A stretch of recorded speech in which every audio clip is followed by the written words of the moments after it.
Hello, Baron Dipitus here with another video for the Board Game Shelf. Here I'm talking about My City. The presentation here probably looks a little bit odd because this is actually not the My City box. This is actually a Mansions of Madness Streets of Arkham expansion box.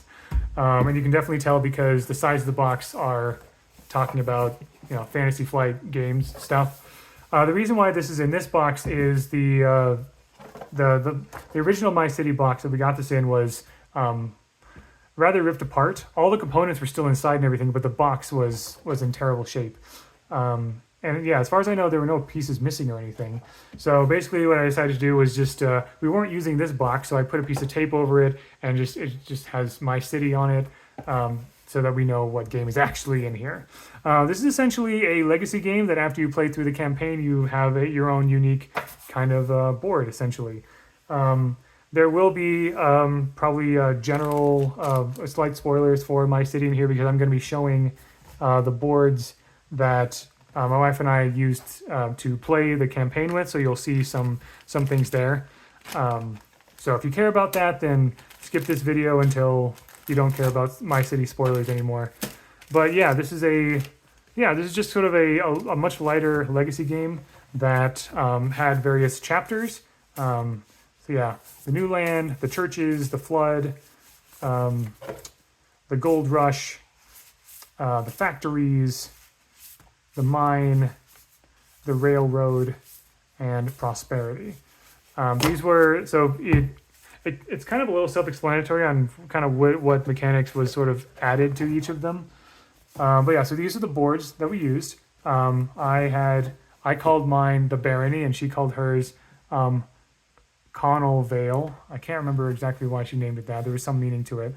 But yeah, this is what a normal board looks like essentially. This is a tile placement game where you have various buildings in these tiles here in different colors, and you're trying to find room for them on your board. Oh, sorry. There are various you only have a limited amount of space here. You can't have buildings cross a river, so it's very much like you have to build them around the river. You have to build them around rocks as well. Also in the campaign itself, there were various mechanics of there was a railroad, there were like these mines, there were other sort of like things like stickers that you add on to sort of manipulate. There's a gold rush. There are various stickers and things you sort of add on to kind of create your own board essentially. But yeah. How is the placement of buildings determined? Well, by this deck right here. This deck basically has each building on it, and once you draw a card, that is a building you have to place. So you have to look for your long yellow building and place it somewhere that doesn't overlap with other buildings or the river or things like that. And then through the campaign itself, there are more and more rules and more things that get you points. Yeah. It was honestly kind of tough. I love Tetris, and this was definitely a much more challenging kind of Tetris sort of game.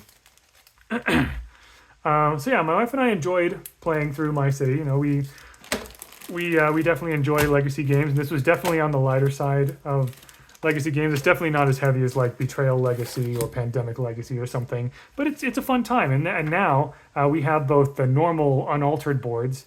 And then we also have the boards that we created ourselves from the campaign. We can play with either one of those in the normal version of My City. Like Master of the Galaxy, this might be another one that we give away at some point because while I do like the idea, we haven't really had much of a reason to go back to it necessarily. And even if we do give this away, there are 2 more boards that have not been marked yet. So there could be another 2-player campaign theoretically, although actually we did use a lot of the stickers too. So maybe not. But at the very least, it's got the components for playing your own version of My City.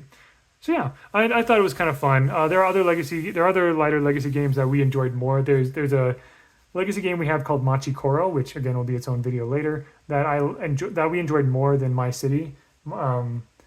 but you know, and also the campaign per se with all these various envelopes, like it was kind of a bit of a story. Like time passed, and you know, the church buildings arrived, and then a flood happened, and you know, mines were discovered and stuff. But it wasn't like it wasn't a compelling story. It was just sort of like it was just a story for the game's sake, essentially. It was just sort of a like clearly they came up. It was obvious to me that they came up with the mechanics first, and then just kind of wrote words that made sense for the story afterwards. Essentially, it didn't seem like a holistic kind of process. It was just like, oh, well, this time we're going to introduce more water. This time we're going to introduce like digging for gold. This time we're going to introduce railroads or things like that. And you just kind of it's yeah, I don't know. It it doesn't like technically make sense in terms of like building a city and things like that. And plus the fact that you have to build the city over and over and over again because you're starting with an empty map each time that's been slightly altered each time. But whatever, it's fun, and I'm perfectly willing to suspend my disbelief for a board game, right? A very simple board game like this. So yeah, so even though it looks like it's in like this box here, it is actually my city, and yeah, it was good fun playing through the campaign. Like I said, not much reason to play it much more, but I'm grateful for the experience my wife and I had playing through it. So anyway, thank you very much for watching. Hope you enjoyed, and until next time, all the best.